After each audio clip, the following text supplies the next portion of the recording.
Donc, si vous êtes nouvellement utilisateur de logiciel 5.1.1, vous pouvez utiliser les nouveaux outils. En fait, c'est les mêmes outils que vous aviez l'habitude d'avoir. La seule grosse différence, c'est que les icônes ont changé. Donc, vous allez toujours, si on commence par les outils, fait que si on les fait apparaître, disparaître, ils vont être ici. On va avoir l'outil ajouter, lisser, supprimer. Fait qu'on peut jouer encore avec la taille de la même façon. Ceux qui ont le Prime Scan, ce qui est intéressant, c'est qu'on peut le faire au doigt directement sur l'écran. Fait que c'est sûr que ça amène une dynamique qui est différente.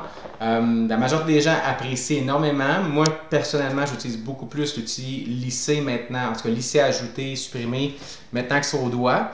Sinon, il y en a qui ont des vieilles habitudes, puis c'est bien correct aussi de faire de la façon dont ils sont habitués. Sinon, il y a toujours la possibilité d'utiliser l'outil déplacer, cadrer. Donc, c'est pas le plus populaire. Souvent, c'est plus quand on a des changements importants ou quand on va travailler plus sur les antérieurs qu'on va aller utiliser ces outils-là. Après ça, on a la possibilité, bon, anatomique, 2 directions, 4 directions. Fait que 2 directions, c'est qu'on va chercher une surface, on va pouvoir faire une pointe comme ça. Alors que l'anatomique va aller sélectionner plutôt une surface anatomique. Fait que si on va prendre tout l'occlusal d'une dent, on va prendre tout le buccal d'une dent, on va pouvoir le faire d'un coup. Ça laisse ses applications aussi. Recalculer, si vous avez fait n'importe quoi, c'est quand même bon de pouvoir recalculer pour revenir à la position initiale.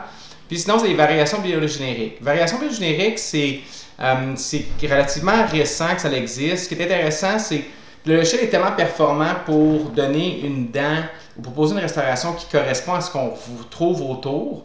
Ce qui fait que c'est génial en général. Par contre, sur un patient, les dents, des vieilles restaurations arrondies qui n'ont pas d'anatomie, c'est certain que le logiciel va proposer une restauration qui va fitter avec ce qu'il y a autour. Donc, ça n'aura pas d'anatomie, ça va être arrondi, puis ça va être pas très intéressant. Ce qu'on peut faire, c'est qu'on peut aller changer avec variation biogénérique, aller changer l'anatomie, puis donner selon des banques de dents là, qui sont compris dans le logiciel CEREC, aller modifier là, notre restauration à ce moment-là. Fait qu'on va pouvoir faire quelque chose comme ça ici. Fait que disons qu'on veut lui donner une forme qui ressemblerait plus à ça.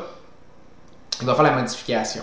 C'est sûr que quand on fait ça, ça va impliquer qu'on va aller faire d'autres modifications par après. Mais c'est bon de le faire au début, là, pas une fois avancé dans le processus.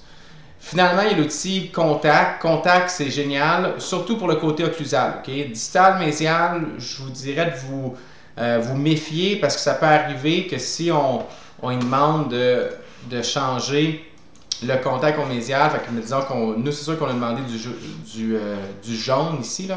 Fait que mettons que j'en supprime un bout, comme ça, quelque chose comme ça. Puis là, je lui demande de faire mes contacts, puis au mésial, de donner ma valeur qui est jaune. Ça va toujours donner la bonne couleur. Par contre, ça veut pas dire que la forme va être belle. Fait que c'est là qu'il faut faire attention. Puis je vous méfie d'utiliser cet outil-là. Par contre, si on l'utilise pour occlusal, encore là, ce qu'il va faire, c'est qu'il va nous amener à la couleur qu'on a préétablie dans nos paramètres ici, de la restauration. Donc, ça, les paramètres de restauration, on peut le faire individuellement. Sinon, ça peut être les paramètres généraux que vous allez avoir setés initialement à travers les paramètres et configurations qu'on va retrouver pour la couronne ici.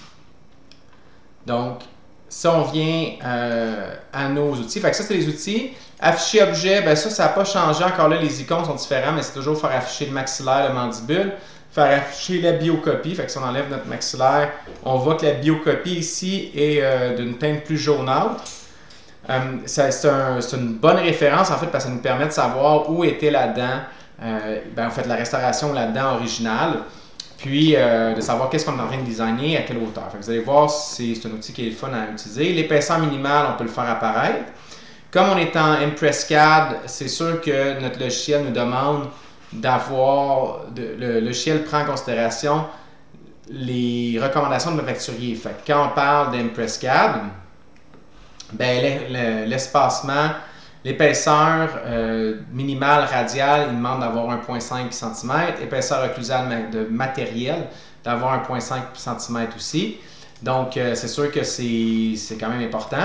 Le logiciel, c'est qu'il va le prendre en considération dans la proposition même. Okay? Fait que si on regarde ici avec l'épaisseur minimale, on recalcule la restauration avant que je fasse la modification biogénérique. Il nous propose une restauration en prenant en considération l'épaisseur minimale. Fait que la profondeur du sillon, on a 1,47. Fait qu'il a essayé d'aller chercher le maximum d'épaisseur pour quand même respecter l'épaisseur du matériel, c'est-à-dire d'avoir 1,5 mm. On est à 1,47, on est vraiment pas loin ici. Si je vais dans l'administration et je change l'administration, puis je demande plutôt que de faire du Impress CAD, je vais avoir du Emacs. Fait qu'on va faire la modification. On retourne à notre design. Quand je fais ça, je ne perds pas mon design. Fait que j'ai encore le même design de restauration. C'est sûr que là, mon épaisseur minimale, on n'est plus à 1,5 mm. On est rendu à 800 microns radial, puis on est rendu à 1 cm occlusal. 1 mm, excusez-moi, occlusal. Donc, ça change la donne pas mal. Et si je lui demande de recalculer la restauration à ce moment-là, il va prendre en considération qu'il y a de l'espace pour faire une anatomie qui est plus belle, qui est plus appropriée pour notre restauration. Fait que là, il a accentué beaucoup les sillons, il a accentué la fosse, et là, on a une profondeur de sillon qui est de 1,19 plutôt qu'avoir 1,48 si on l'avait fait à Impress. C'est ce niveau d'intelligence-là que le logiciel a réussi à aller chercher. Ça rend vraiment le travail de l'utilisateur beaucoup plus facile. Fait que ça, c'est la partie de base. Puis je vous prépare une deuxième capsule vidéo avec des trucs et astuces un peu plus avancés dans l'utilisation de votre T-Rec.